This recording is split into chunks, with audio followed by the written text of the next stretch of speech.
Hello दोस्तों, नमस्कार। स्वागत है मेरे यूट्यूब चैनल पे। यदि दोस्तों इस चैनल से पहली बार चैनल को सब्सक्राइब करना, वीडियो को लाइक करना, वीडियो को अंत तक देखना। जैसा कि आप थंबनेल पे आज देख पा रहे हैं कि हम एलडीसी 2026 के बेसिक साइंस के क्वेश्चन लेके आए। कंटिन्यू जो भी भाई एलडीसी में दे रखा है टॉपिक, वो सारे पीडीएफ के माध्यम से टेलीग्राम में मैं डाल दूंगा। जो बेसिक साइंस के जो भी क्वेश्चन मैं भाई बना रहा हूँ, सारी की पीडीएफ मैं टेलीग्राम पे फ्री डाल दूंगा, ठीक है। तो वहाँ के माध्यम से आप पीडीएफ भी पढ़ सकते हैं। और यदि क्लासेस लेनी है तो क्लासेस इस चैनल से जुड़ जाना, चैनल को एक बार सब्सक्राइब कर देना और नोटिफिकेशन ऑन करना, ताकि क्लास जब भी आए तो आप पे नोटिफिकेशन आ सके, ठीक है। अभी हमने नया चैनल खोला है, तो आप चैनल का थोड़ा सपोर्ट ज़्यादा करें, ताकि क्या हमारा भी कॉन्फिडेंस बढ़े और कंटिन्यू क्लासेस लेके आए, ठीक है। लास्ट एलडीसी में एग्जाम के लास्ट तक में हम जुड़े रहेंगे। तो आपको क्या करना है, एक बार चैनल को सब्सक्राइब कर देना और वीडियो को लाइक कर देना और नोटिफिकेशन ऑन कर देना, ठीक है। चलते हैं आज के पहले क्वेश्चन की तरफ। आज का पहला क्वेश्चन दे रखा है कि निम्न में से कौन सा जीवाणु या बैक्टीरिया द्वारा होता है? पोलियो, फाइलेरियोसिस, टाइफाइड या हीमोफीलिया? जल्दी से कमेंट के माध्यम से आंसर बता दीजिए कि जीवाणु के द्वारा कौन सा रोग होता है। तो सभी ने पढ़ रखा होगा, ठीक है। जीवाणु के द्वारा कौन सा होता है? टाइफाइड, ठीक है। टाइफाइड कौन से जीवाणु द्वारा होता है? तो टाइफाइड होता है साल्मोनेला टाइफी के द्वारा, साल्मोनेला टाइफी के द्वारा, ठीक है। और भी जीवाणु के द्वारा कौन कौन सा होगा? जैसे टिटनस है, हैजा है, प्लेग है, ठीक है, काली खांसी है, निमोनिया है, और भी जैसे गोनोरिया है, सिपिलिस, ठीक है। और भी कौन सा है? जैसे कंठ रोहिणी, जैसे गले में भाई खांसी होती है तो गला जाम हो जाता है, तो कंठ रोहिणी है, डिप्थीरिया, ठीक है। वो सारे किसके द्वारा होता है? जीवाणु के द्वारा होता है, ठीक है। आपको एक काम करना है, आप एक पेज लेना, पेज में जो भी जीवाणु और वायरस के द्वारा जो भी रोग है वो एक बार लिख देना, ठीक है। और कंटिन्यू जैसे आपको 10 मिनट 5 मिनट जब भी टाइम मिले तो आप वो एक बार रीड कर देना, ठीक है। तो आपके एकदम क्लियर हो जाएंगे। और आप एक दिन लेके बैठोगे तो वो क्लियर नहीं होंगे, क्योंकि सारे इतने याद नहीं रहते, ठीक है। तो आप जीवाणु और वायरस वाले को, क्योंकि ये ज़्यादातर है, तो जीवाणु और वायरस वाले का एक आप पीडीएफ भाई अलग से पेज पे लिख देना और वहाँ कंटिन्यू थोड़ा टाइम दे देना, ठीक है। इसका राइट आंसर क्या आ जाएगा? टाइफाइड। चलते अगले क्वेश्चन की तरफ। अगला इसमें दे रखा है कि जीवाणु जनित रोग के उदाहरण को सुनिए, ठीक है। जैसे कुष्ठ रोग है, क्षय रोग है, डिप्थीरिया, टिटनस, इनमें से कौन से है जो जीवाणु द्वारा होता है? यदि इस टाइप के क्वेश्चन आ रहे हैं एग्जाम में, तो आपको क्या करना है? ऑप्शन जाना। जैसे चारों को अपन को ध्यान नहीं कि जीवाणु के द्वारा कौन कौन से होते हैं, तो अपन को ऑप्शन पे जाना, ठीक है। जैसे अपन को याद है कि टिटनस किसके द्वारा होता है? जीवाणु के द्वारा होता है। तो देख लेना कि फोर्थ मतलब ये और ये तो नहीं आएंगे, पहला और दूसरा ऑटोमेटिक कट गए, ठीक है। टिटनस के द्वारा टिटनस जीवाणु के द्वारा होता है, तो फोर्थ और फोर्थ दोनों भाई इसमें या थर्ड होगा या फोर्थ होगा, ठीक है। बाद में डिप्थीरिया भी पता है कि डिप्थीरिया किसके द्वारा होगा? जीवाणु के द्वारा, तो थर्ड दोनों में दे रखा है, ठीक है। सेकंड भी दोनों में देखा, तो सेकंड देखना भी नहीं, यदि आए तो अच्छी बात है, नहीं आए तो सेकंड और सेकंड कॉमन है, मतलब दोनों में। तो क्या है? फर्स्ट को देखना है इसमें। फर्स्ट कुष्ठ रोग भी एक क्या है? जीवाणु द्वारा होता है, ठीक है। तो इसका राइट आंसर क्या होगा? फोर्थ।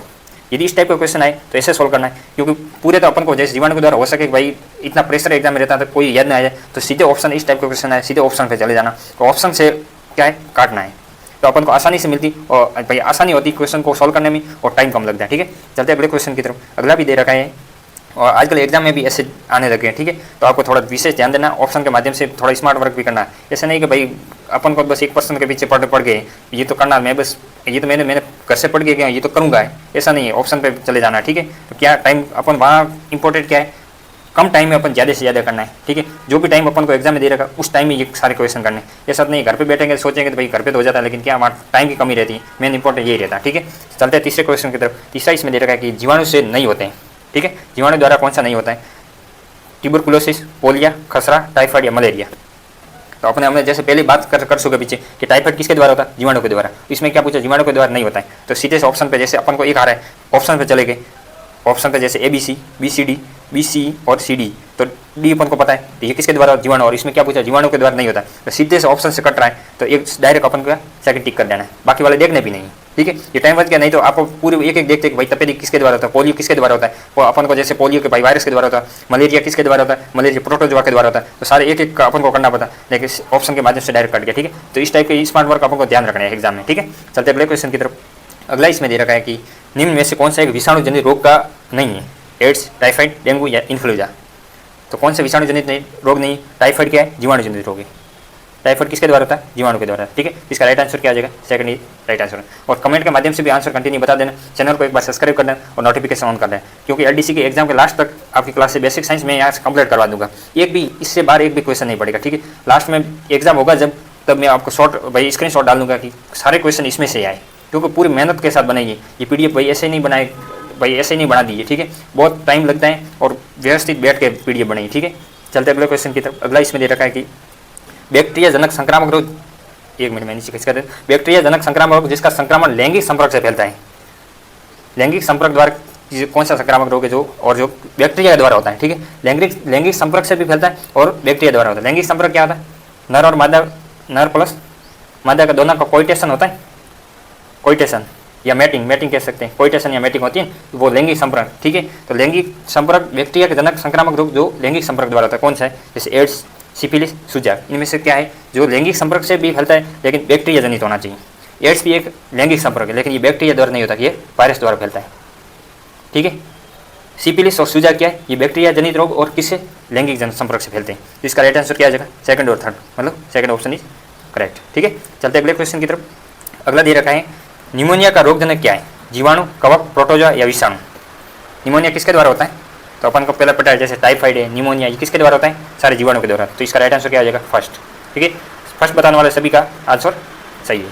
चलते अगले क्वेश्चन की तरफ। अगला इसमें दे रखा है कि निम्न में से जो युग्म सही नहीं है उसकी पहचान कीजिए। जैसे हाथी पाँव या एलिफेंटियासिस, डब्ल्यू उचेरिया मतलब उचेरिया मलेरिया, ठीक है। एड्स, रिट्रोवायरस, निमोनिया, इबानोवस हिस्टोलिटिका और दाद एपिडर्मोफाइटोन, इनमें से कौन सा है जो सुमेलित नहीं है?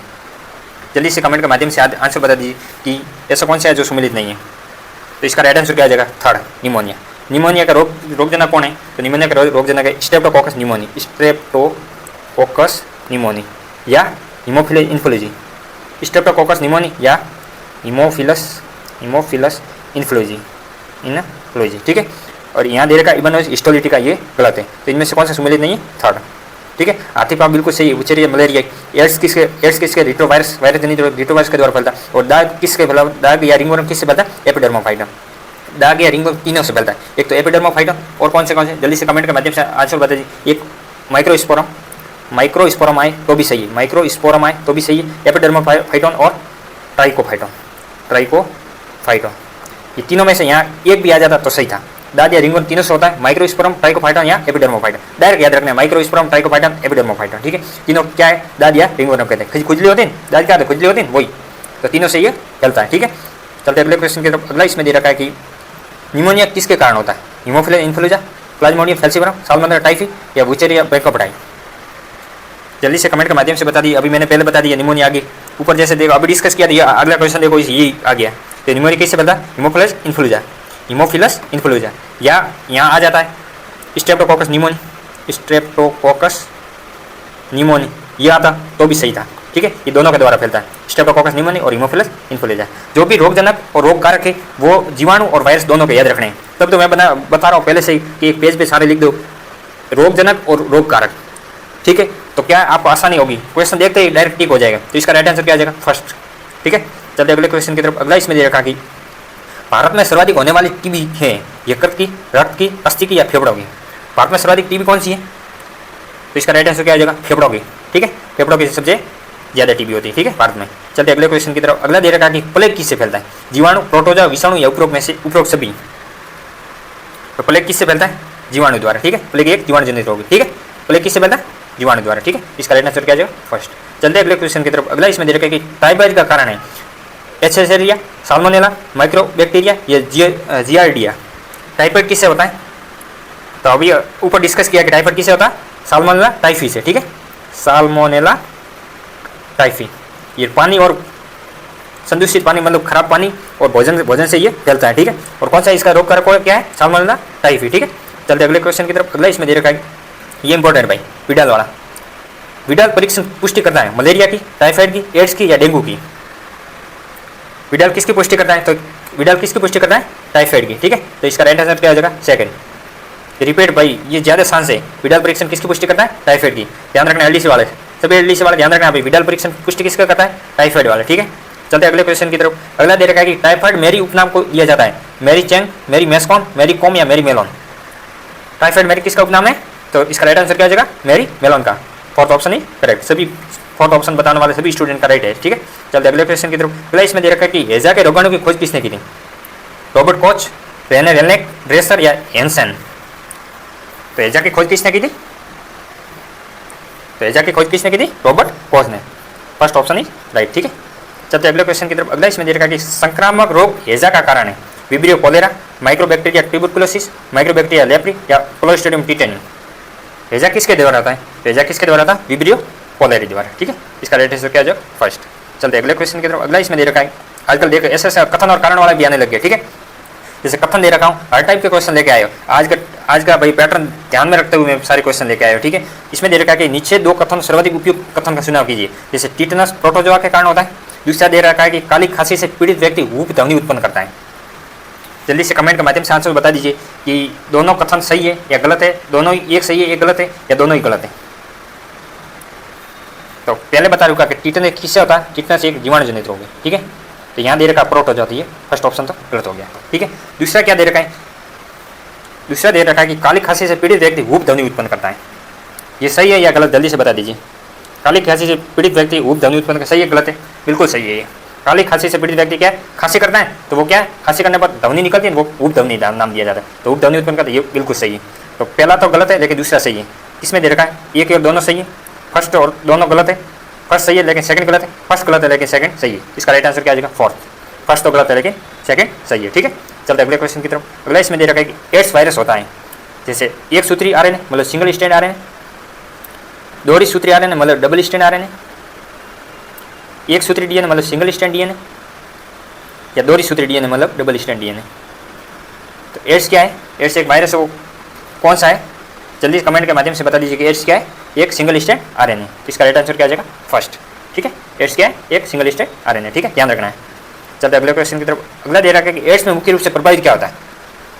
तंत्रिका तंत्र होता है, पाचन तंत्र होता है, परिसंचरण तंत्र या प्रतिरक्षा तंत्र? बिल्कुल, ये इंपॉर्टेंट क्वेश्चन है। इसका मार्क लगा देना कि एड्स में मुख्य रूप से प्रभावित होता है तंत्रिका तंत्र होता है, न्यूरॉन होता है भाई, कि पाचन तंत्र होता है, परिसंचरण तंत्र जैसे सर्कुलेटरी सिस्टम होता है, खून वगैरह, खून का फ्लो होता है जैसे हृदय से शरीर के अंगों और अंगों से, वो उसको क्या बोलते हैं? परिसंचरण तंत्र। ये परिसंचरण तंत्र एड्स से प्रभावित होता है, या प्रतिरक्षा तंत्र जैसे शरीर की एंटीबॉडी, इम्यून सिस्टम, शरीर को चलाने के लिए इम्यून सिस्टम भाई इंपॉर्टेंट है। इसमें क्या एड्स में क्या प्रभावित होता है? ये पूछा अपन से। तो एड्स में क्या प्रभावित होता है? Immune system. हमारा शरीर की प्रतिरक्षा कमजोर हो जाती है, तब तो एड्स होता है भाई। हमारे शरीर की प्रतिरक्षा क्या है? कमजोर हो जाती है, कमजोर हो जाती है, क्योंकि टी हेल्पर सेल है, टी हेल्पर सेल वो वहाँ पे ये इसका द्वारा आक्रमण होता है, तो टी हेल्पर की संख्या क्या हो जाएगी? कम हो जाएगी, तो प्रतिरक्षा तंत्र भी कमजोर हो जाता है, ठीक है। तब तो हमारे एड्स के साथ साथ दूसरे यदि जिसमें भी एड्स की बीमारी है ना, वो उसके बचने के चांस भाई कम है, लेकिन क्या है? टाइम पीरियड बढ़ जाता है। एक विंडो पीरियड होता है, जैसे एड्स का रोकथाम के लिए एक विंडो पीरियड होता है, ठीक है। विंडो पीरियड में क्या एड्स के जैसे शुरुआत में जांच करवा देते हैं, तो भाई इसके थोड़ा फायदा मिल जाता है। एड्स के फैलने के दूसरे लोगों में फैलने के चांस कम हो जाते हैं, क्योंकि एड्स भाई एक लैंगिक द्वारा फैलते हैं, दोनों नर और मादा कोइटस के द्वारा भी फैलता है, तो भाई दोनों मैथ्यून से बच सकते हैं, तो एड्स भी नहीं होगा, ठीक है। तो इसका राइट आंसर क्या आ जाएगा? फोर्थ। जो भी फोर्थ आंसर बता रहे हैं उसका सभी का आंसर राइट है, ठीक है। चलते अगले क्वेश्चन की तरफ। अगला दे रखा है कि एचआईवी विषाणु के लक्ष्य कोशिका क्या होती है? WBC श्वेत रक्त कोशिका मतलब WBC, RBC तंत्रिका कोशिका या जननी कोशिका। तो एचआईवी विषाणु एड्स किसके द्वारा होता है? एचआईवी वायरस के द्वारा, ठीक है। अपन एड्स अब आगे ऊपर बात की, एड्स क्या है? सिंगल स्ट्रैंड आरएनए, और क्या है? वायरस द्वारा फैलता है, ठीक है, वायरस द्वारा फैलता है। ये इसमें कौन सा वायरस होता है? एचआईवी, ठीक है। तो एचआईवी कौन सी टारगेट सेल करता है? तो क्या करता है? WBC, ठीक है। ये WBC की संख्या कम करता है, अभी मैंने बताया WBC की संख्या कर टी हेल्पर की संख्या कम कर देता है, ठीक है। तो कौन सी टारगेट सेल होती है? WBC, ठीक है। तो राइट आंसर क्या आ जाएगा? फर्स्ट। जो भी फर्स्ट आंसर बता रहे हैं वो सभी सही बता रहे हैं। चलते अगले क्वेश्चन की तरफ। अगला इसमें दे रखा है कि एचआईवी के लिए प्रयुक्त है, मतलब एचआईवी की फुल फॉर्म क्या है? Women immuno deficiency virus, women immuno deficiency value, high immune deficiency value या हाई इम्यून डेफिशिएंसी वायरस। जल्दी कमेंट के माध्यम से आंसर बता दीजिए कि एचआईवी की फुल फॉर्म क्या है? तो वुमेन इम्यूनो डेफिशिएंसी वायरस। इसका राइट आंसर क्या आ जाएगा? फर्स्ट। एचआईवी की फुल फॉर्म क्या है? वुमेन इम्यूनो डेफिशिएंसी वायरस, ठीक है। चलिए अगले क्वेश्चन की तरफ। अगला इसमें दे रखा है कि एड्स के द्वारा नहीं फैलते हैं। एड्स किसके द्वारा नहीं फैलता है? संक्रमित सुई का प्रयोग, जैसे कोई 1-2 पेशेंट है, एक ये और एक ये, ठीक है। ये ए पेशेंट है और ये बी पेशेंट है, ठीक है। इसमें मान लो सुई लगा दी, इसमें ब्लड सटाने के लिए सुई लगा दी या इंजेक्शन दे दिया, ठीक है। वो इंजेक्शन यदि दूसरे में लगा दी तो एड्स फैलेगा या नहीं फैलेगा? बिल्कुल फैलेगा, क्योंकि तो संक्रमित सुई के प्रयोग से एड्स फैलता है, बिल्कुल। संक्रमित मादा के भ्रूण से ये से मदर होगी, ये मदर होगी, और ये क्या? प्लेसेंटा या फीटस हो गया, बच्चा होता है, इसको क्या बोलते हैं? प्लेसेंटा बोलते हैं। ये अपरा के द्वारा जुड़े रहते हैं आपस में, माता के गर्भ में अपरा द्वारा जुड़े रहते हैं, तो ये माता से अपरा द्वारा ये क्रॉस करके एड्स फैल सकता है, बिल्कुल फैल सकता है। तो संक्रमित मादा है, जैसे मादा संक्रमित है, मतलब मादा क्या है? एड्स की भाई रोगी है, ठीक है। मादा में एड्स हो गया है तो बच्चे में फैल सकता है, बिल्कुल सही बात है। संक्रमित मादा से भ्रूण में हो सकता है, बिल्कुल सही। रोगी व्यक्ति के हाथ मिलाना, बिल्कुल ये तो गलत है। हाथ मिलाने से एड्स थोड़ी फैलेगा, हाथ मिलाने से एड्स नहीं फैलता, ठीक है। संक्रमित रक्त आधार मतलब इसमें जैसे ब्लड में भाई एड्स है तो यदि इसमें चढ़ा दिए ए में एक ब्लड यदि बी में चढ़ी है और इसमें एड्स है तो क्या है इसमें भी एड्स हो सकता है, बिल्कुल सही बात है। तो इसमें किससे नहीं फैलता, तो रोगी व्यक्ति से हाथ मिलाने से बिल्कुल नहीं फैलेगा। इसका राइट आंसर क्या हो जाएगा, थर्ड, ठीक है। चलते अगले क्वेश्चन की तरफ। अगला दे रखा है कि एड्स के उपचार में किस प्रकार की औषधि का प्रयोग किया जाता है, एंटीबायोटिक, एंटीरिट्रोवायरस, एंटीबायोटिक या एंटीसेप्टिक। एड्स क्या एक वायरस जनित रोग है, ठीक है। तो वायरस को क्या है रोकना है अपन को, वायरस को फैलने से रोकना है, ठीक है। तो बायोटिक एंटीबायोटिक तो काम नहीं आते, जैसे बुखार वगैरह उसमें एंटीबायोटिक आते हैं। एंटीरिट्रोवायरस मतलब रिट्रो सेल वायरस होता है, वायरस की जैसे वायरस क्या है सिंगल स्टैंड होता है, तो क्या है इसकी रिट्रोवायरस सेल में यदि औषधि देंगे तो क्या एड्स रुक जाएगा। तो इसका राइट आंसर क्या आ जाएगा, सेकंड। जो भी सेकंड आंसर बता रहे वो सभी सही बता रहे, ठीक है। चलते अगले क्वेश्चन की तरफ। अगला इसमें दे रखा है कि निम्न में से कौन सा एड्स से संभावित नहीं है, मतलब एड्स किससे नहीं फैलेगा, कुआं और तालाब का अशुद्ध पानी पीने से, मतलब कुआं और तालाब का खराब पानी पीने से एड्स नहीं फैलता है, या संक्रमित व्यक्ति को गले लगाने से, इंजेक्शन लगाने के सुई द्वारा, रक्तदान द्वारा, या संक्रमित माता के गर्भ से शिशु को एड्स किससे नहीं फैलता है। पहले ये बात कर चुके हैं कि गले मिलने या हाथ मिलाने से एड्स नहीं फैलता, तो एक बी से एड्स नहीं फैलता है। बी वाले ऑप्शन देख लेना पहले, बी और डी मतलब ये हो सकता है, ए और बी ये भी हो सकता है, ए बी सी ये भी हो सकता है, सी और डी ये एक ऑप्शन गलत है, ठीक है। कुआं और तालाबों का अशुद्ध पानी पीने मतलब खराब पानी से एड्स नहीं फैलेगा, ये तो बिल्कुल भाई एड्स जैसे टाइफाइड वगैरह होता है वो खराब पानी पीने से फैलता है, लेकिन एड्स भाई खराब पानी पीने से नहीं फैलता, तो ये भी क्या होगा गलत हो जाएगा। ए वाला भी क्या है, ए वाले भी इससे नहीं फैलता है, और इंजेक्शन लगाने या सुई या रक्तदान मतलब एक संक्रमित व्यक्ति से दूसरे संक्रमित व्यक्ति में फैल सकता है, तो सी तो बिल्कुल फैलता है, सी वाला गलत हो गया, सी इसमें दे रखा सी वाले से भाई फैलता है, ये भी गलत हो गया, ठीक है। दूसरा क्या संक्रमित माता के गर्भ से शिशु को, इससे भी फैलता है, ठीक है। तो इसमें से क्या बोलते हैं संभावित कारण नहीं है, मतलब ऐसा कौन सा है जो एड्स नहीं फैलता है, तो क्या हो जाएगा ए और बी। इसका सेकंड आंसर क्या आ जाएगा, ए और बी, इससे दोनों से नहीं फैलता। एक तो खराब पानी पीने से नहीं फैलता और गले मिलाने या हाथ मिलाने से एड्स नहीं फैलता, ठीक है।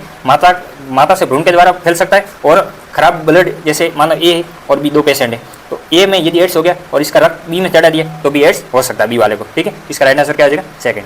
चलते अगले क्वेश्चन की तरफ। अगला दे रखा है कि इंपॉर्टेंट है, तो भी इसका भाई स्टार मार्क लगा देने के। एलाइजा परीक्षण द्वारा किसका निदान किया जाता है, पोलियो वायरस का, एड्स के प्रतिरक्षियों का, या टीबी के जीवाणुओं का, या कैंसर सेल का। तो एलाइजा परीक्षण किसका किया जाता है, एड्स के प्रतिरक्षियों का, ठीक है। एड्स की जांच किससे, कौन सा एड्स की होता है ना एड्स, इसकी जांच किससे की जाती है, एलाइजा से, ठीक है। इसका राइट आंसर क्या आ जाएगा, सेकंड। चलते अगले क्वेश्चन की तरफ। अगला इसमें दे रखा है कि पीसीआर से जांच होती है एसआईवी की, कैंसर की, क्षय रोग की, या एजा की। पीसीआर द्वारा किसकी जांच होती है, एसआईवी की, फर्स्ट ऑप्शन करेक्ट। चलते अगले क्वेश्चन की तरफ। अगला इसमें दे रखा है कि पीलिया एक ऐसी स्थिति जिसमें रक्त में किसका संशय हो जाता है। पीलिया होता है ना, जैसे यूरिन भाई पीला आ जाता है, ठीक है। तो इसमें से ऐसा ब्लड में ऐसी कौन सी सेल है जो जिसमें भाई पीलिया होने पर वो इकट्ठा हो जाता है, ग्लोबुलिन है, हीमोग्लोबिन है, बिलीरुबिन है, या एल्बुमिन है। तो पीलिया रक्त में क्या संचित होने पर पीलिया होता है, बिलीरुबिन और बिलीवर्डिन, ठीक है। बिलीरुबिन और बिलीवर्डिन ये इकट्ठा होने से क्या होता है, पीलिया हो जाता है, ठीक है। और यकृत प्रभावित होता है, पीलिया में क्या प्रभावित होता है, यकृत प्रभावित होता है, ठीक है। चलते अगले क्वेश्चन की तरफ। अगला इसमें दे रखा है कि निम्न में से कौन सा रोग मच्छर के काटने से नहीं होता है, मलेरिया, डेंगू, चिकनगुनिया, हेपेटाइटिस। जल्दी कमेंट के माध्यम से आंसर बता दीजिए कि निम्न में से कौन सा रोग जो मच्छर के काटने से नहीं होता है। तो मच्छर के काटने से क्या नहीं होता, हेपेटाइटिस, ठीक है। इसका राइट आंसर क्या आ जाएगा, फोर्थ। चलते अगले क्वेश्चन की तरफ। अगला इसमें दे रखा है कि किस रोग के कारण रक्त में प्लेटलेट्स की संख्या कम हो जाती है, चिकन पॉक्स, मधुमेह, अमीबियासिस, या डेंगू। ये तो सबको पता होगा कि प्लेटलेट्स की संख्या कहीं बहुत बार सुनते हैं कि प्लेटलेट्स की संख्या इसकी भाई कम होगी, कोई पेशेंट है इसकी प्लेटलेट्स की संख्या कम होगी, तो किसकी ऐसा कौन सा रोग है जिसमें प्लेटलेट्स की संख्या कम हो जाती है, तो क्या है, डेंगू में प्लेटलेट्स की संख्या कम हो जाती है, ठीक है। तो राइट आंसर क्या आ जाएगा, डी। चलते अगले क्वेश्चन की तरफ। अगला इसमें दे रखा है कि विशिष्ट रोगवाहक जनित रोगाणु के प्रकार में गलत समुच्चय कौन सा है, मतलब गलत मिलान कौन सा है। एडीज होता है, चिकनगुनिया है और जीवाणु द्वारा होता है, क्यूलेक्स एक मच्छर है, जैसे लिम्फेटिक फाइलेरिस होता है, लिम्फेटिक फाइलेरिस एक परजीवी है, या एनाफ्लीज मलेरिया जो परजीवी के द्वारा होता है, या एडीज डेंगू एक वायरस जनित है।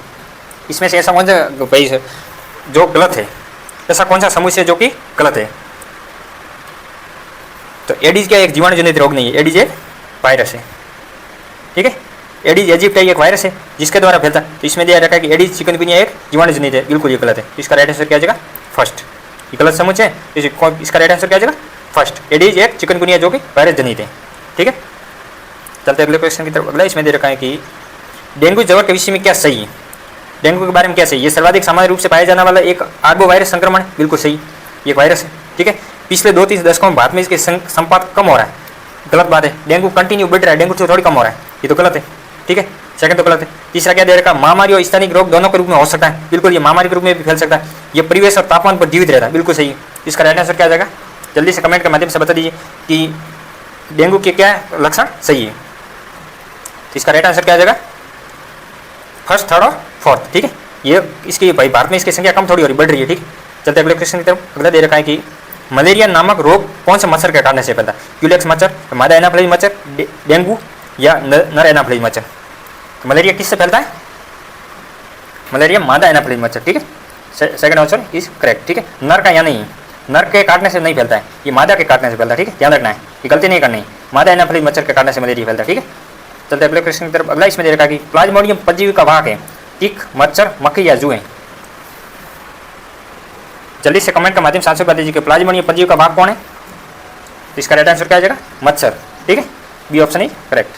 चलते अगले क्वेश्चन की तरफ। अगला दे रखा है कि निम्नलिखित में से किस रोग में रोग कारक एक प्रोटोजोआ है, टाइफाइड, न्यूमोनिया, स्वाइन फ्लू या मलेरिया। और ऐसा कौन सा है जिसमें रोग कारक प्रोटोजोआ द्वारा, टाइफाइड है, टाइफाइड किसके द्वारा होता है, टाइफाइड और निमोनिया पहले पढ़ चुके हैं, टाइफाइड और निमोनिया किससे होता है, जीवाणु द्वारा, ठीक है। स्वाइन फ्लू है, स्वाइन फ्लू क्या है, एक वायरस है। पीछे क्या बच गया, मलेरिया, मलेरिया किसके द्वारा था, प्रोटोजोआ के द्वारा, ठीक है। तो राइट आंसर क्या आ जाएगा, फोर्थ। चलते अगले क्वेश्चन की तरफ। अगला इसमें दे रखा है कि दुर्दम मलेरिया होता है Plasmodium vivax, Plasmodium ovale, Plasmodium falciparum या प्लाज्मोडियम मलेरियाई। कैंसर दो प्रकार के होते हैं, एक तो होता है सुदम, एक होता है दुर्दम। सुदम तो मतलब क्या, एक इस जगह पर होता है, जैसे कोई सेल है एक जगह पर होगा तो उस सेल को हटा देंगे तो कैंसर मतलब मिट जाएगा। लेकिन दुर्दम क्या है, ये ब्लड के थ्रू, जैसे मान लो ये कोशिका है, हाथ की कोई कोशिका है, ठीक है, यहाँ पे कैंसर हो गया, ये खून के थ्रू क्या है, पैर में भी जा सकता है, पेट में भी जा सकता है, कहीं भी जा सकता है। दुर्दम मतलब एक कहीं भी पूरे शरीर में कहीं भी फैल सकता है। लेकिन सुदम मतलब एक ही जगह पर एक ही कोशिका, यदि उस कोशिका हटाने पर कैंसर नष्ट हो सकता है, लेकिन दुर्दम में अपन कैंसर नष्ट नहीं कर सकते। तो दुर्दम जो कि मलेरिया किसके द्वारा होता है, ऐसा कौन सा है जो इसका कारक है। तो इसका राइट आंसर क्या जाएगा, प्लाज्मोडियम फैल्सिपरम, थर्ड ऑप्शन ही करेक्ट, ठीक है, ध्यान रखना, ये इंपॉर्टेंट है। चलते अगले क्वेश्चन की तरफ। अगला दे रखा है कि मलेरिया परजीवी शरण जो मादा एनाफ्लेज मच्छर के लार ग्रंथि में पाया जाता है, स्पोरोफाइट, गैमेटोफाइट, सिस्ट या स्पोरोजोइट। तो मादा एनाफ्लेज मच्छर के लार ग्रंथि में कौन सा पाया जाता है, इसका राइट आंसर क्या जाएगा, स्पोरोजोइट, ठीक है, फोर्थ ऑप्शन इज करेक्ट। चलते अगले क्वेश्चन की तरफ। अगला इसमें दे रखा है कि मलेरिया का परजीवी लाल रक्त कोशिका में प्रवेश करके निम्न में से किस अंग को प्रभावित करता है, यकृत को, चोटियार को, आमाशय या मस्तिष्क। तो सबसे पहले क्या है, एक तो यकृत को प्रभावित करता है, एक छोटी आंत को प्रभावित करता है, ठीक है, छोटी आंत। इसमें लाल रक्त कोशिका में आरबीसी दे रखा है, ठीक है, आरबीसी के थ्रू छोटी आंत में पहुंच जाता है। तो एक तो आरबीसी इसमें दे रखा है, पीछे क्या बच गया, यकृत। तो ये किसको प्रभावित करता है, यकृत, दोनों को, छोटी आंत या काट देना, यकृत और आरबीसी दोनों को प्रभावित करता है, ठीक है। और आरबीसी को ये फोड़ने पर क्या होता है, हीमोजोइन, एक हीमोजोइन निकलता है जिससे कंटिन्यू जबर होता है, मतलब बुखार आता है। 2 या 3 दिन में गैप में यदि बुखार आए तो किसकी वजह से होता है, हीमोजोइन की वजह से, ठीक है। और ये किस किस को प्रभावित करता है, एक तो आरबीसी को करता है और एक यकृत को, ध्यान रखना, ठीक है। तो आरबीसी इसमें ऑप्शन में दे रखा, लेकिन दूसरा क्या हो जाएगा, यकृत, फर्स्ट ऑप्शन इज करेक्ट। चलते अगले क्वेश्चन की तरफ। अगला इसमें दे रखा है, अगला दे रखा क्या दे रखा है, निम्न में से कौन सा युग्मक सुमेलित है, एस्केरिस एक वायरस जनित है, साल्मोनेला टाइफी, माइकोप्लाज्मा है, एंटामीबा हिस्टोलिटिका, प्रोटोजोआ है या प्लाज्मोडियम वाइवेक्स एक जीवाणु है। जल्दी से कमेंट के माध्यम से बता दीजिए कि कौन सा युग्मक सुमेलित है। तो एस्केरिस लुम्ब्रिकोइडिस एक विषाणु जनित नहीं है, ये क्या है, एक प्रोटोजोआ जनित है, प्रोटोजोआ जनित है, ठीक है। साल्मोनेला टाइफी यहाँ दे रखा है, इसमें माइकोप्लाज्मा, साल्मोनेला टाइफी माइकोप्लाज्मा नहीं, साल्मोनेला टाइफी क्या है, एक जीवाणु जनित रोग है, ठीक है। आगे दे रखा है एंटामीबा हिस्टोलिटिका एक प्रोटोजोआ जनित है, ये बिल्कुल सही है। प्लाज्मोडियम वाइवेक्स एक जीवाणु जनित रोग है, ये भी गलत है, ठीक है। इसका राइट आंसर क्या आ जाएगा, 36 का थर्ड आंसर इज करेक्ट है, ठीक है। चलते अगले क्वेश्चन की तरफ। अगला इसमें दे रखा है कि पेयजल में एंटामीबा हिस्टोलिटिका होना एक संकेत है, बैक्टीरिया प्रादुर्भाव, प्रदूषित जल, स्वच्छ जल या कार्बनिक द्रव्य के क्षय। तो एंटामीबा हिस्टोलिटिका में किससे फैलता है, खराब पानी, दूषित पानी पीने से क्या फैलता है, एंटामीबा हिस्टोलिटिका, ठीक है। तो दूषित जल, इसका राइट आंसर क्या आ जाएगा, सेकंड। चलते अगले क्वेश्चन की तरफ। अगला इसमें दे रखा है कि प्रतिजैविक क्या है, इंपॉर्टेंट भाई, एंटीबायोटिक क्या है, एंटीबायोटिक क्या है, किसी जीव द्वारा संचालित एक रासायनिक यौगिक जो जीव के विकास को निरुद्ध करता है, मतलब दूसरे जीव के विकास को रोकता है, या किसी जीव द्वारा संश्लेषित एक यौगिक जो रोगाणु की वृद्धि को निरुद्ध करता है, अन्य जीवों के विकास को निरुद्ध करने वाले एक संश्लेषित यौगिक है, या बैक्टीरिया की वृद्धि को निरुद्ध करने वाले एक संश्लेषित यौगिक है। जल्दी से कमेंट के माध्यम से आंसर बता दीजिए कि प्रतिबायोटिक या एंटीबायोटिक क्या है, प्रतिजैविक या एंटीबायोटिक क्या है। तो इसका राइट आंसर क्या आ जाएगा, किसी जीव द्वारा संश्लेषित एक यौगिक जो रोगाणु की वृद्धि को रोकने में काम आता है। ठीक है, जीवाणु को वृद्धि आगे रोकने में काम आता है। ठीक है, चलते अगले क्वेश्चन की तरफ। अगला इसमें दे रखा सेकंड ऑप्शन इज करेक्ट इसका। ठीक है, चलते अगले क्वेश्चन की तरफ। अगला इसमें दे रखा कि प्रतिजैविक के उत्पाद मतलब एंटीबायोटिक किससे प्राप्त कर सकते हैं, कवक और जीवाणु से, कवक और विषाणु से, जीवाणु और विषाणु से, या परजीवी और जीवाणु से। मतलब एंटीबायोटिक हम किससे प्राप्त कर सकते हैं, इसका राइट आंसर क्या आ जाएगा, जीवाणु और कवक से। ठीक है, फर्स्ट ऑप्शन इज करेक्ट। ये भी ध्यान रखना है कि एंटीबायोटिक हम किस से प्राप्त करते हैं, एक जीवाणु एक से नहीं कर सकते, कवक से भी प्राप्त कर सकते हैं। कौन सा कवक से प्राप्त करते हैं वो भी आगे बात करूंगा, क्योंकि आगे क्वेश्चन इसमें दे रखा है। आगे दे रखा है कि कवक का उदाहरण है जिसका प्रतिजैविक का निर्माण होता है। ये देखो आगे म्यूकर, राइजोपस, पेनिसिलियम या पक्सिनिया। ऐसा कौन सा कवक है जिससे एंटीबायोटिक प्राप्त किया जाता है, एक मात्र कवक है जिससे एंटीबायोटिक प्राप्त किया जाता है। बहुत सारे जीवाणु तो बहुत सारे जिससे एंटीबायोटिक हम प्राप्त करते हैं, लेकिन एक मात्र कवक है जिससे हम एंटीबायोटिक या प्रतिजैविक प्राप्त करते हैं, तो वो कौन सा है, पेनिसिलियम, पेनिसिलियम नोटेटम। ध्यान रखना, पेनिसिलियम की जितना भी वंश या फाइलम है इससे हम क्या प्राप्त कर सकते हैं, एंटीबायोटिक। ठीक है, तो इसका राइट आंसर क्या आ जाएगा, थर्ड। चलते अगले क्वेश्चन की तरफ। अगला इसमें दे रखा है कि 42वां क्या दे रखा है कि स्ट्रेप्टोमाइसिन, टेट्रासाइक्लिन या इरिथ्रोमाइसिन निम्न में से उदाहरण किसके हैं, एंटीबायोटिक या प्रतिरक्षी के, प्रतिजैविक के, प्रतिरक्षक है, या बैक्टीरिया जीवाणु के। तो ये सभी किसके उदाहरण है, एंटीबायोटिक। ठीक है, एक प्रकार की एंटीबायोटिक है स्ट्रेप्टोमाइसिन, टेट्रासाइक्लिन, इरिथ्रोमाइसिन क्या है, एक प्रकार की एंटीबायोटिक। ठीक है, न कि एंटीबॉडी नहीं करना है। एंटीबॉडी क्या है, शरीर की प्रतिरक्षा के लिए जो होती है जिम्मेदार वो प्रतिरक्षी है, लेकिन ये एंटीबायोटिक प्रतिजैविक है। ठीक है, दोनों में कंफ्यूजन नहीं होना है। तो इसका राइट आंसर क्या आ जाएगा, सेकंड, प्रतिजैविक।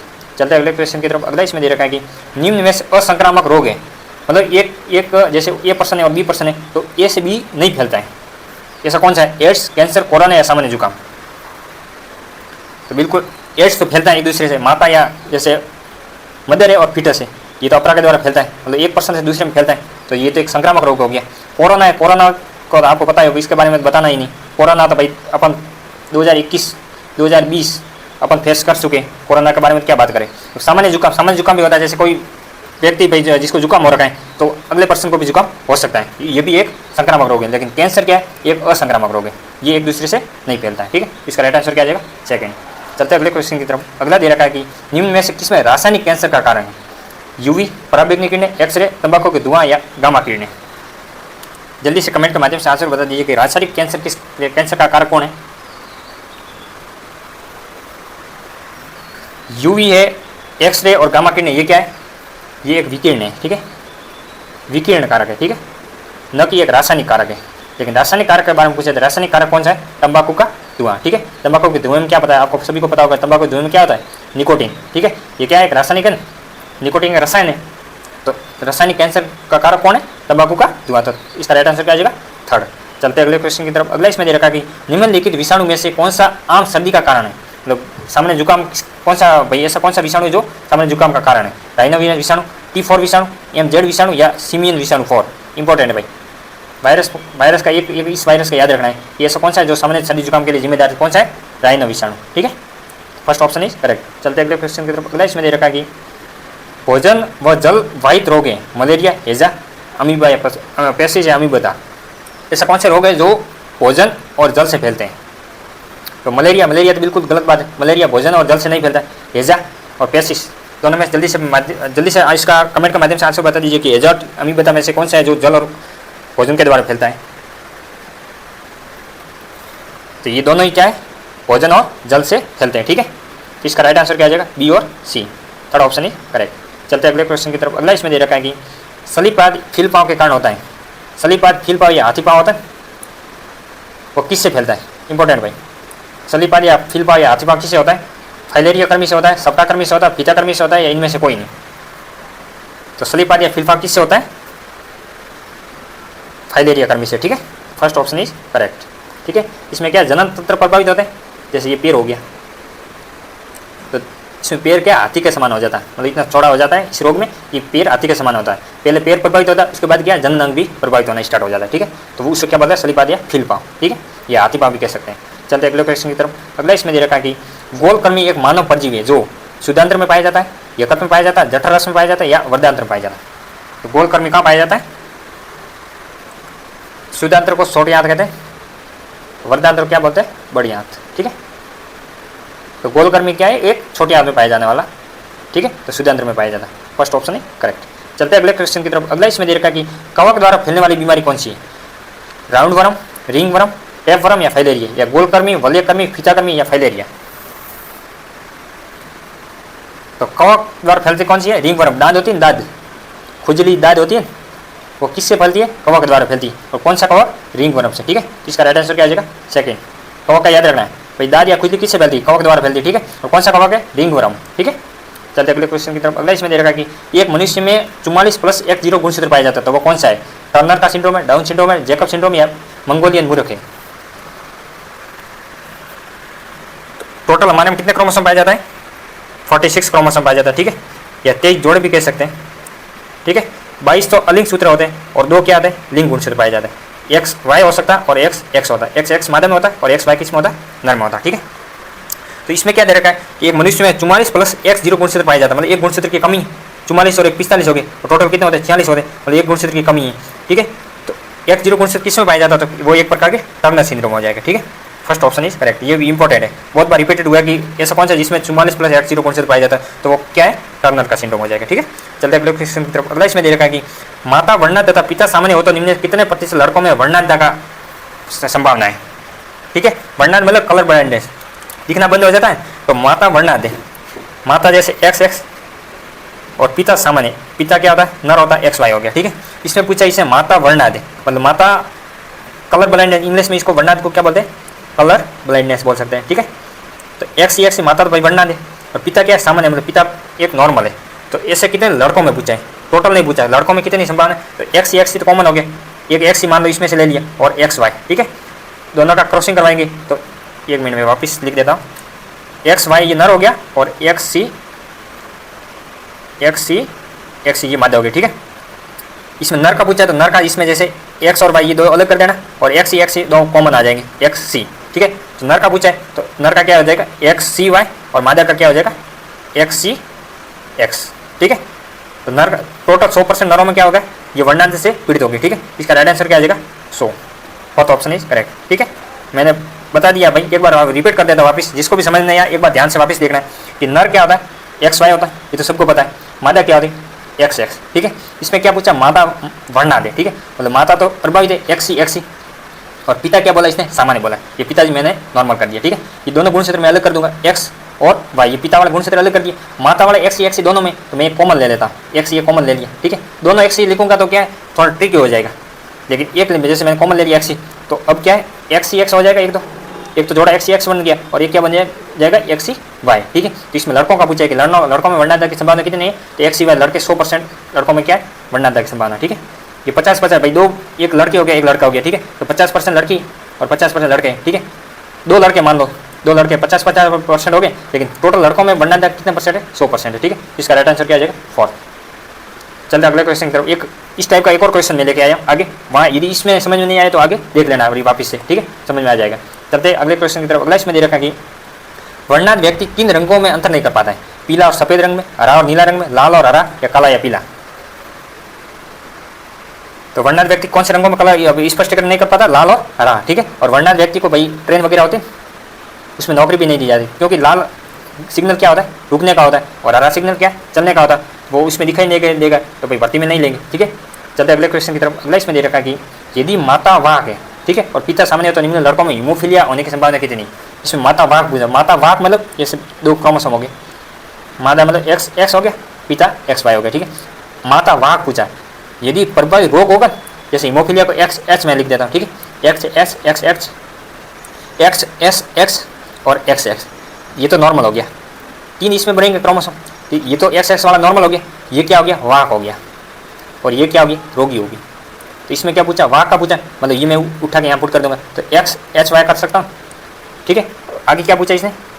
स्लाइड में वापस ले रहा हूँ, XS और XY। ठीक है, इसका मैं क्रोमोसोम करा दे। इसमें भी क्या पूछा? लड़कों का पूछा है, तो मैं क्रोमोसोम क्रॉसिंग करवा देता हूँ। एक तो क्रॉसिंग ये हो जाएगा XXY, दूसरा क्या हो जाएगा? XHY, तीसरा क्या हो जाएगा? XX, और चौथा क्या हो जाएगा? X और Y। 4 क्रोमोसोम बन गए। XSY एक बन गया, दूसरा क्या बन गया? XSY, तीसरा XX और चौथा XY। तो इसमें लड़कों में कितनी संभावना है हीमोफीलिया की? तो क्या है? ये तो देखो प्रभावित है, ये लड़का है XSY, और ये क्या है? ये नॉर्मल हो गया, मतलब 50% है लड़कों में संभावना की हीमोफीलिया होगा। ठीक है, या डायरेक्ट कर सकते हैं, जैसे मादा वाहक है XX, दूसरा क्या हो जाएगा? XY। ठीक है, सिर्फ लड़कों का पूछा है, तो लड़कों वाला सिर्फ Y क्रोमोसोम लेना है इसमें, जैसे अलग कर दिया मैंने एक्स और वाई, तो एक्स को तो डायरेक्ट कट कर देना, एक्स की बात नहीं करेंगे, सिर्फ वाई वाला, वाई से डायरेक्ट क्रॉसिंग करवा देना। एक तो बन गया एक्स वाई और दूसरा क्या बन गया एक्स वाई, ठीक है। तो लड़कों में 50% ऐसे लड़के हैं जो हिमोफिलिया से ग्रसित होंगे। इसका राइट आंसर क्या आ जाएगा? थर्ड, ठीक है। चलते अगले क्वेश्चन की तरफ। इसमें दे रखा कि मानव में डाउन सिंड्रोम का कारण क्या है? ये भी इंपॉर्टेंट भाई। डाउन सिंड्रोम का कारण क्या है? क्रोमोसोम संख्या 21 की एक अतिरिक्त प्रति की उपस्थिति। जैसे क्रोमोसोम 21 प्लस XXY, मतलब 21 क्रोमोसोम है, जैसे टोटल क्या 40 क्रोमोसोम होते हैं, मतलब 21 क्रोमोसोम, एक क्रोमोसोम कितने 2 गुणसूत्र होते हैं, ठीक है, एक में 2 होते हैं, तो 21 में क्या हो गया 3 क्रोमोसोम हो गए। जैसे XXX हो सकता है या XXY हो सकता है या XYY हो सकता है, ठीक है, मतलब एक क्रोमोसोम की एक प्रति की वृद्धि हो जाना, ठीक है। दूसरा दे रखा है कि क्रोमोसोम संख्या 21 की अनुपस्थिति, मतलब पूरा 21 ही गायब हो जाए, या X क्रोमोसोम की एक अतिरिक्त प्रति की उपस्थिति या X क्रोमोसोम की अनुपस्थिति। इनमें से ऐसा कौन सा जो डाउन सिंड्रोम के कारण होता है? जल्दी कमेंट के माध्यम से बता दीजिए। तो डाउन सिंड्रोम में क्या होता है? 21 से क्रोमोसोम में एक अतिरिक्त प्रतीक की उपस्थिति, ठीक है। 21 से क्रोमोसोम जान मान लो 21 क्रोमोसोम ऑटोसोम होते हैं, 21 क्रोमोसोम ऑटोसोम होते हैं, न कि सेक्स क्रोमोसोम होते हैं। 21 से क्रोमोसोम में एक एक्स क्रोमोसोम की या वाई क्रोमोसोम की एक अतिरिक्त प्रति बन जाती है, ठीक है, एक्स्ट्रा क्रोमोसोम आ जाता है। 21 क्रोमोसोम में एक एक्स्ट्रा क्रोमोसोम आ जाता है, ठीक है, ध्यान रखना है। जैसे ये क्रोमोसोम इस टाइप के दिखते हैं आपको, ये क्रोमोसोम बना दिया, ठीक है। हर जगह क्या 2-2 क्रोमोसोम आते हैं, लेकिन ये 21 गुणसूत्र पर क्या एक एक्स्ट्रा क्रोमोसोम आ गया, ठीक है, जैसे 3 क्रोमोसोम आ गए, तो एक 21 गुणसूत्र पर एक अतिरिक्त प्रति की उपस्थिति किसमें होता है? डाउन सिंड्रोम में, ठीक है। तो फर्स्ट ऑप्शन इज करेक्ट। चलते अगले क्वेश्चन की तरफ। अगला इसमें दे रखा है कि डाउन सिंड्रोम एक आनुवंशिक विकार है जो होता है गुणसूत्रों की संख्या में परिवर्तन का, गुणसूत्रों की संरचना में परिवर्तन का। ये ध्यान रखना, यहाँ पर संख्या में हो रहा है संरचना में, ये कंफ्यूज नहीं होना। संख्या मतलब नंबर बढ़ रहे हैं या संरचना में परिवर्तित हो रहा है। जैसे ये क्रोमोसोम बना दिए कि इसमें संरचना में कहीं जैसे प्रॉब्लम होगी, यहाँ कट हो गया, जैसे गुणसूत्र यहाँ से कट हो गया, तो वो एक संरचना में प्रॉब्लम होगी, ठीक है, या डीएनए की संरचना में परिवर्तन हो या आरएनए की संरचना में परिवर्तन। तो डाउन सिंड्रोम में क्या होता है? जल्दी से कमेंट के माध्यम से बता दीजिए। डाउन सिंड्रोम क्या होता है? संख्या में परिवर्तन होता है, ठीक है। जैसे 21 गुणसूत्र की संख्या एक एक्स्ट्रा क्रोमोसोम आएगा तो संख्या में परिवर्तन होगा, ठीक है। तो फर्स्ट ऑप्शन इज करेक्ट। चलते अगले क्वेश्चन की तरफ। अगला इसमें दे रखा है कि वर्णांतर के जीन कहाँ पर उपस्थित होते हैं? अलिंग गुणसूत्र ऑटोसोम पर उपस्थित होते हैं। ऑटोसोम, हमारे में ऑटोसोम गुणसूत्र कितने होते हैं? 22 जोड़े, ठीक है, या 44 कह सकते हैं। 22 जोड़े, एक जोड़े में 2 होते हैं तो 44 गुणसूत्र होते हैं। एक्स गुणसूत्र, वाई गुणसूत्र या माइटोकॉन्ड्रिया डीएनए, ऐसा कोई सा वर्णांतर के जीन कहाँ पर उपस्थित होते हैं? कमेंट के माध्यम से जल्दी बता दीजिए। वर्णांतर के जीन कहाँ पर उपस्थित होते हैं? तो एक्स गुणसूत्र पर, ठीक है, ध्यान रखना है। वर्णांतर के जीन कहाँ पर उपस्थित है? एक्स गुणसूत्र पर, ठीक है। चलिए अगले क्वेश्चन की तरफ। अगला इसमें दे रखा है कि एक आनुवंशिक विकार जिसमें रक्त का थक्का सामने नहीं जमता है, मतलब ब्लड जैसे कहीं पर घाव लग गया तो कंटिन्यू भाई खून बह रहा है, खून रुकने का नाम नहीं ले रहा। ऐसे कौन सी बीमारी जिसमें खून रुकने का नाम नहीं ले रहा? हीमोफीलिया में, सिस्टिक फाइब्रोसिस में, थैलेसीमिया या सिकल सेल एनीमिया में। तो इसका राइट आंसर क्या हो जाएगा? हीमोफीलिया। हीमोफीलिया में क्या होगा? रक्त का थक्का नहीं जमेगा। रक्त का यदि थक्का जमेगा तब क्या है, रुक हमारे जैसे कहीं घाव लग गया, रक्त का थक्का जमता है ना, तब क्या है ब्लड बाहर आना बंद हो जाता है। लेकिन इसमें ऐसी बीमारी हीमोफीलिया में क्या होता है? रक्त का थक्का नहीं जम पाता, इसलिए ब्लड की कंटिन्यू लॉस होता है और व्यक्ति की मृत्यु भी हो सकती है, ठीक है। तो इसका राइट आंसर क्या आ जाएगा? फर्स्ट, ध्यान रखना, ये भी इंपॉर्टेंट है। चलते अगले क्वेश्चन की तरफ। अगला इसमें दे रखा है कि मीना माता रोग का कारण क्या है? मरकरी, कैडमियम, सीसा या जस्ता। Hg12 या मरकरी भी इसे कह सकते हैं। तो मीना माता क्या कारण क्या है? मरकरी, ठीक है, Hg। ये एक बार पढ़ लेना, ये ज़्यादा इंपॉर्टेंट नहीं, लेकिन एक बार देख लेना, ठीक है। चलते अगले क्वेश्चन की तरफ। अगला इसमें दे रखा है कि निम्न में से कौन सा प्रथम पुनर्योजी डीएनए, मतलब ऐसा कौन सा है जो फर्स्ट बार रिकॉम्बिनेट हुआ था, रिकॉम्बिनेट के द्वारा तैयार किया गया था? पोलियो, एड्स, हेपेटाइटिस बी या HH। इनमें से ऐसा किसे जिसे प्रथम पुनर्योजी डीएनए मतलब रिकॉम्बिनेट द्वारा लैब में तैयार किया गया था? तो क्या है? हेपेटाइटिस बी, ठीक है। हेपेटाइटिस बी के टीके भी आप भाई लैब में तैयार किए गए आजकल, ठीक है। चलते अगले क्वेश्चन की तरफ। अगले इसमें दे रखा है कि थैलेसीमिया जीन पर उपस्थित होता है 23 गुणसूत्र जोड़े पर, 23 गुणसूत्र जोड़े के XY क्रोमोसोम पर, एक ऑटोसोम गुणसूत्र पर या माइटोकॉन्ड्रिया डीएनए पर। जल्दी से कमेंट के माध्यम से बता दीजिए कि थैलेसीमिया जीन पर उपस्थित क्या होता है? तो थैलेसीमिया जीन कौन से गुणसूत्र पर उपस्थित होता है? ऑटोसोम गुणसूत्र पर, ठीक है, न कि सेक्स क्रोमोसोम। सेक्स क्रोमोसोम एक ऑटोसोम होता है और एक होता है सेक्स क्रोमोसोम, ठीक है। ऑटोसोम कितने हमारे में? 22 जोड़े, और सेक्स क्रोमोसोम क्या है? XX है और XY है, ठीक है। टोटल क्या है? 40 गुणसूत्र है। तो थैलेसीमिया के जीन कहाँ पर उपस्थित है? ऑटोसोम गुणसूत्र पर, ठीक है। तो इसका राइट आंसर क्या आ जाएगा? थर्ड। चलते अगले क्वेश्चन की तरफ। अगला इसमें दे रखा है कि ऑन्कोजीन का संबंध किस रोग से है? मधुमेह से, एनीमिया से, कैंसर से या गेंगा से। बिंदु कर देना, गेंगा, ठीक है। तो ऑन्कोजीन का संबंध किस रोग से है? तो इसका राइट आंसर क्या आ जाएगा? कैंसर से, ठीक है। थर्ड ऑप्शन ही करेक्ट। चलते अगले क्वेश्चन की तरफ। अगला इसमें दे रखा है कि अल्प विराम के आकार के जीवाणु कौन से हैं? बेसिलाई, कोमाई, विब्रियो या स्पाइरिला। तो अल्प विराम मतलब एक कोमा आकार, अल्प विराम जैसे लगाते हैं ना, कोमा लगाते हैं ना, तो कोमा के आकार के कौन से? विब्रियो क्या है? एक गोलाकार है, ये तो गोल गोल होंगे विब्रियो, ठीक है। ये कोमा का कोकाई कोमा आकार के, बेसिलाई क्या है? सड़ के आकार के, जैसे अपन लकड़ी होती है ना डंडा, वो सड़ के आकार। स्पाइरिलम क्या है, सांप के आकार के होते हैं, इस टाइप की। इसका राइट आंसर क्या आएगा, जल्दी से कमेंट के माध्यम से बता दीजिए कि अल्पविराम के आकार के क्या है।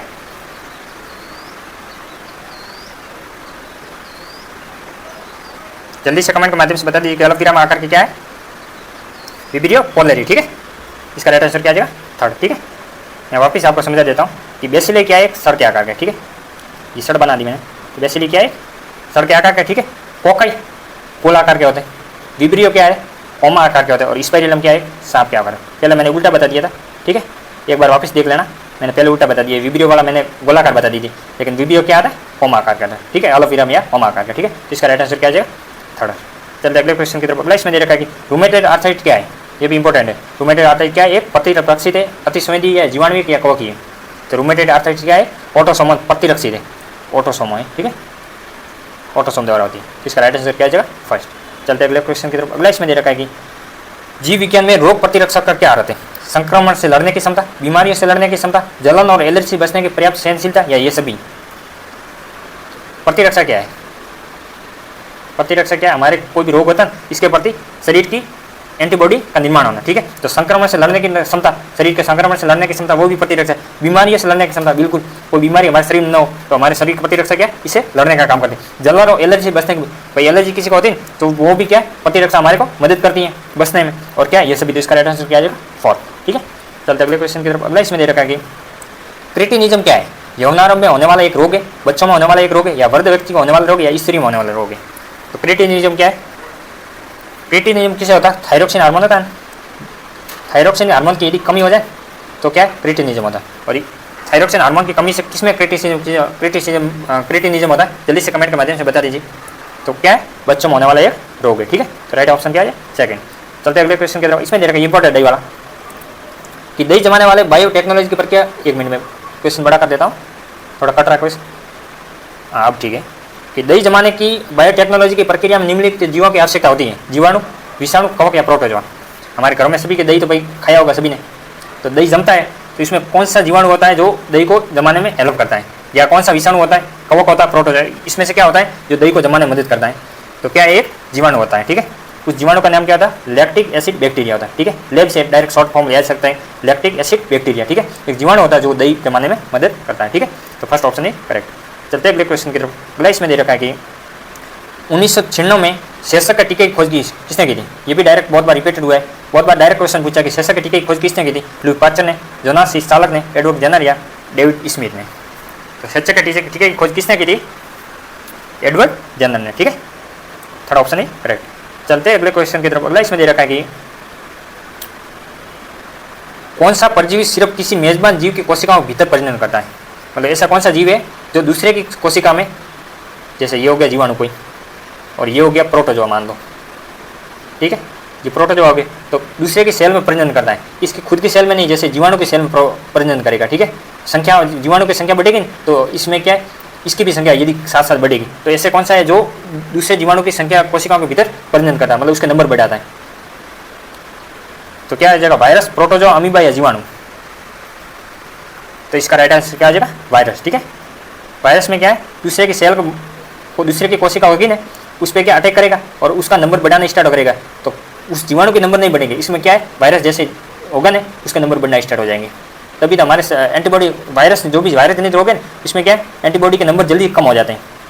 एंटीबॉडी के नंबर जल्दी क्यों कम हो जाते हैं, क्यों जल्दी कम हो जाते हैं, क्योंकि हमारे कोशिका होती है उस पर, जैसे हमारे शरीर की कोशिका उस पर ये हमला कर देता है। ठीक है, चलते अगले क्वेश्चन की तरफ। अगला इसमें दे रखा है कि सही विकल्पों को सुनिए। कैंसर अनियंत्रित कोशिका विभाजन द्वारा होता है, हेपेटाइटिस जीवाणु द्वारा होता है, हीमोफीलिया एक आनुवंशिक विकार है, या लेप्रोसी एक विषाणु जनित रोग है। जल्दी से कमेंट के माध्यम से आंसर बता दीजिए कि कैंसर, सही कथन कौन सा है। तो हमारे नॉर्मल सेल होती है ना, जैसे ये 2-3 सेल है, नॉर्मल अवस्था में क्या होता है, ये 5 वाली कोशिका होती है ना, इस कोशिका को भाई नियंत्रित करके रखती है, ज़्यादा विभाजन या नंबर और वृद्धि ज़्यादा नहीं होने देती, जितनी शरीर की आवश्यकता इतनी हो देती।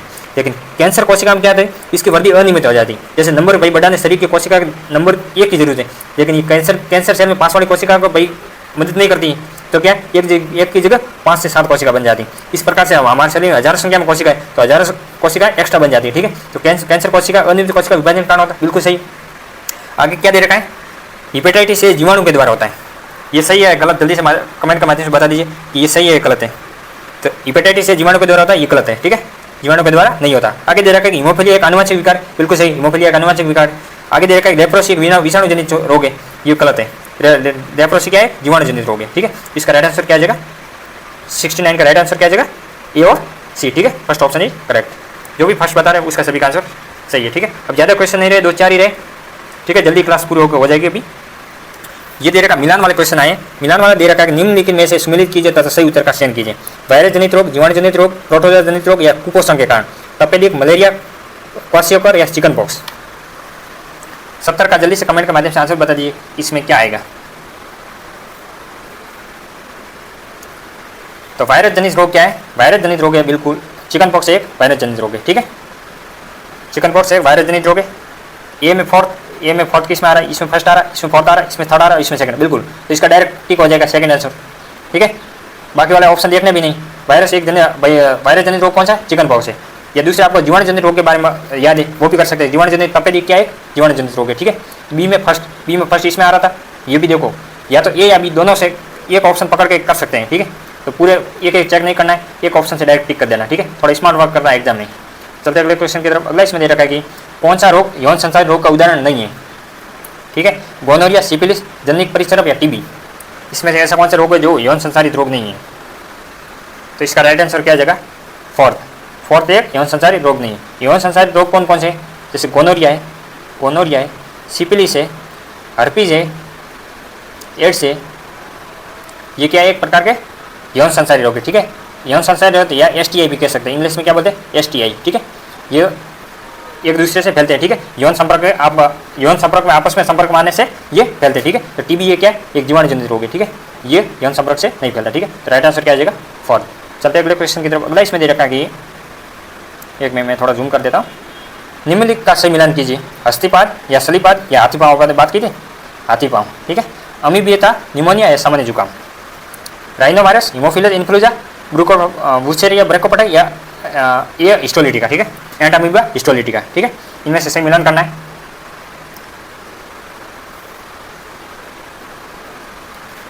तो हस्तीपाद या सलीपाद या हाथपाव क्या है, वुचेरिया ब्रैकोपटा, ठीक है। ए का सी किस में आ रहा है, देखो इसमें भी डायरेक्ट हो रहा है, ए का सी इसमें आ रहा है, सेकंड ऑप्शन इज करेक्ट, ठीक है। अमीबियता क्या है, अमीबा एंटामीबा हिस्टोलिटिका द्वारा होता है, बी का क्या हो जाएगा, डी हो जाएगा। निमोनिया क्या है, हीमोफिलस इन्फ्लुएंजा, ठीक है। और सामान्य जुकाम क्या है, राइनो विषाणु। पहले मैं ये सारे पीछे करवा चुका हूँ, ठीक है, ये तो आपको देखते ही मिलान हो जाना चाहिए, ठीक है। तो राइट आंसर क्या आ जाएगा, सेकंड। चलते अगले क्वेश्चन की तरफ। अगला दे रखा है कि इसमें भी मिलान का है, फाइलेरिया कर्मी, निमोनिया, मलेरिया, टाइफाइड। आगे इसमें दे रखा है कारक जीव किससे होता है, हीमोफिलस इन्फ्लुएंजा, प्लाज्मोडियम, साल्मोनेला या विचेरेरिया। तो हमने पहले बहुत बार पढ़ चुके हैं। टाइफाइड किस पे होता है, साल्मोनेला, टाइफी। डी का थर्ड कहाँ आ रहा है इसमें, अच्छा इसमें थोड़ी प्रॉब्लम आ गई भाई, ये फर्स्ट ऑप्शन, ये सेकंड ऑप्शन या थर्ड लिख देना, यहाँ आपको थर्ड कर देना, थर्ड के नीचे कर देना फोर्थ, फर्स्ट, सेकंड और थर्ड, और यहाँ फोर्थ ऑप्शन करना है। फोर्थ ऑप्शन में क्या लिखना है, फर्स्ट, फोर्थ, थर्ड और सेकंड, ठीक है। ये पीपीटी में नीचे नहीं आई, एक बार ये कर देना, ये काट दो, ठीक है, यहाँ से काट सकते हैं। तो इसमें क्या पूछा, टाइफाइड क्या है, साल्मोनेला, टाइफी। डी का थर्ड किस में आ रहा है, डी का थर्ड आ रहा है, मतलब इसमें एक में आ रहा है, ठीक है। डी का फर्स्ट इसमें आ रहा है, डी का सेकंड इसमें आ रहा है, डी का फोर्थ, मतलब एक में ही आ रहा है। टाइफाइड किससे होता है, साल्मोनेला, टाइफी, ये तो सबको पता है। बाकी निमोनिया किससे होता है, निमोनिया हीमोफिलस इन्फ्लुएंजा से होता है। बी का फर्स्ट किस में आ रहा है, बी का फर्स्ट इसमें भी आ रहा है, बी का थर्ड, बी का फोर्थ, बी का थर्ड और बी का फर्स्ट, ठीक है। इसका राइट आंसर क्या आ जाएगा, थर्ड, ठीक है। जैसे दोनों में से कर सकते हैं, टाइफाइड से भी कर सकते हैं और निमोनिया, कोई भी एक ऑप्शन पकड़ लेना और आप डायरेक्ट इससे सॉल्व कर सकते हैं, ठीक है। चलते अगले क्वेश्चन की तरफ। अगला इसमें लास्ट क्वेश्चन दे रखा है आज का कि निम्नलिखित को सम्मिलित कीजिए, मलेरिया, अमीबिया से रोग या हैजा, एंटामीबा हिस्टोलिटिका, माइक्रोस्पोर ट्राइकोफाइटोन, प्लाज्मोडिया या विब्रियो पोलेरी। विनियो यहाँ नहीं है, यहाँ है विब्रियो पोलेरी, ठीक है। तो 74 का आंसर जल्दी से कमेंट के माध्यम से बता दीजिए। तो मलेरिया किससे होता है, सभी को पता होता है, मलेरिया एक प्लाज्मोडियम है, ठीक है। तो ए का थर्ड इसमें आ रहा है, एक का थर्ड इसमें आ रहा है, एक का थर्ड इसमें आ रहा है, मतलब थर्ड ऑप्शन इज, ये थर्ड तो नहीं आएगा, ठीक है।